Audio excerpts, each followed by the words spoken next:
sait que l'art et la politique sont évidemment liés. C'est un peu ce qu'on perçoit aujourd'hui. L'espérance qui devient oppressante.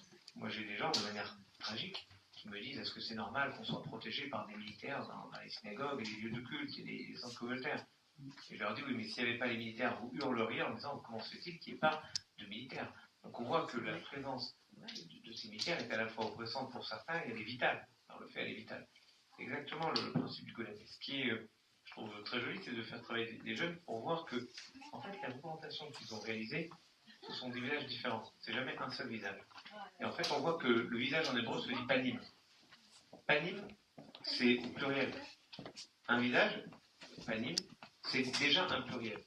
Il n'y a jamais un seul visage humain. Le visage humain, c'est celui qu'on a quand on est gai, c'est celui qu'on a quand on est triste. Ce sont deux visages différents et il y a toute la palette entre ces visages et on a chacun des centaines, des milliers de visages. Et on voit cela, si on veut, on peut voir ça dans ces visages. Et le golem, qu'est-ce que c'est? C'est finalement, on dirait de manière très philosophique, ce sont les pénales. C'est ce qui nous rattache à la permanence de quelque chose. Et dans la Bible, de manière étonnante, on demandait de détruire les pénates. Qu'est-ce que va faire Jacob quand il quitte la maison de Laban? Il va détruire toutes les pénates, les petites idoles domestiques, sauf une que va garder Rachel. Et les commentaires vont discuter de savoir pourquoi Rachel garde. Est-ce que c'est parce qu'elle n'arrive pas à défaire complètement ça? Est-ce que c'est un peu son doudou? Finalement, moi, mon interprétation, c'est que c'était une tendresse pour son passé, pour sa jeunesse. Et je trouve assez merveilleux que les petits fassent un doudou maintenant qui sera leur doudou plus tard. C'est-à-dire qu'en gros, on a toujours besoin de réaliser dans la matière ce qu'on fait.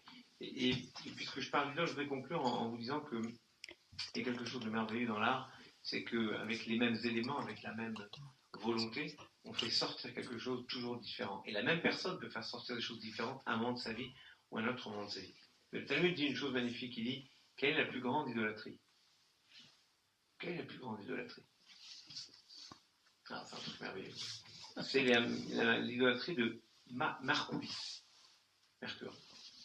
qui consistait à commencer à tailler une idole avec la main droite et à la finir avec la main gauche.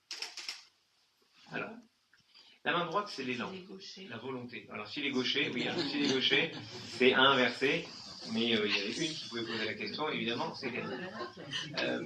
Tu as raison. Le Talmud parle de l'immense majorité des 90%, non, je crois qu'il y a 26% de gauchers, donc c'est ça, en gros, l'immense majorité des droitiers. Commencer à tailler une idole, faire quelque chose avec la main droite, c'est ce qu'on fait tous. On s'investit à fond dans quelque chose. Et on le finit avec la main gauche, on le bâcle. On considère que bon, c'est bon, on a fait le début, ça suffit. Mais quand moi je vois un projet qui va jusqu'au bout, et en particulier dans l'art, où il s'agit de faire comprendre que c'est pas uniquement la volonté, avoir les machins, et moi qui vous parle, je parle avec mes enfants qui ont commencé à avoir tout l'équipement de judo, sans aller plus loin que la troisième leçon, tout l'équipement, on a failli acheter le cheval, l'équitation, on a failli acheter le cheval. Parce qu'ils ont réussi à faire un valet à mon beau-père qui habite dans l'Aube, que c'est formidable le cheval, il était à 2 doigts d'acheter le cheval, et ils sont jamais allés plus loin que la deuxième leçon. Bon, heureusement, on a eu le lapin, gros lapin comme ça, on a eu le poisson avec, évidemment, il fallait pas juste un petit bocal, il fallait le bocal réfrigéré avec le machin, le truc. Bref, cette idée que notre société aujourd'hui, la jeunesse en particulier, a plein de velléités. Elle commence beaucoup de choses avec la main droite, mais combien elle finit avec la main gauche? Tout. Et là, ce qu'on voit, c'est un projet initié et qui est allé au bout.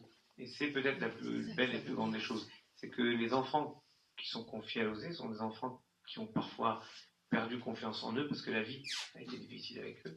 Et on leur montre que quand ils se prennent en main, quand ils décident de faire quelque chose, ils le font et ils peuvent aller au bout. Et ça, c'est un très beau cadeau que vous leur avez fait parce que vous leur avez montré que le bien n'est pas exclusivement ce qui vient de l'extérieur, le bien est venu d'eux-mêmes. Et en fait, ils sont aussi des réceptacles de bien. Et c'est bien ce que dit, si vous permettez de manière très laïque, c'est bien ce que dit un psaume très beau: il n'y a pas de plus beau réceptacle, ustensile de Kéli, pour recevoir les bénédictions que le shalom. Et en fait, vous leur avez donné le shalom, c'est-à-dire non seulement la paix, mais la plénitude, en leur permettant de sortir tout le bien, tout le bon, tout le beau qu'ils avaient en eux. Merci beaucoup pour ça et Chazak U'Baruch.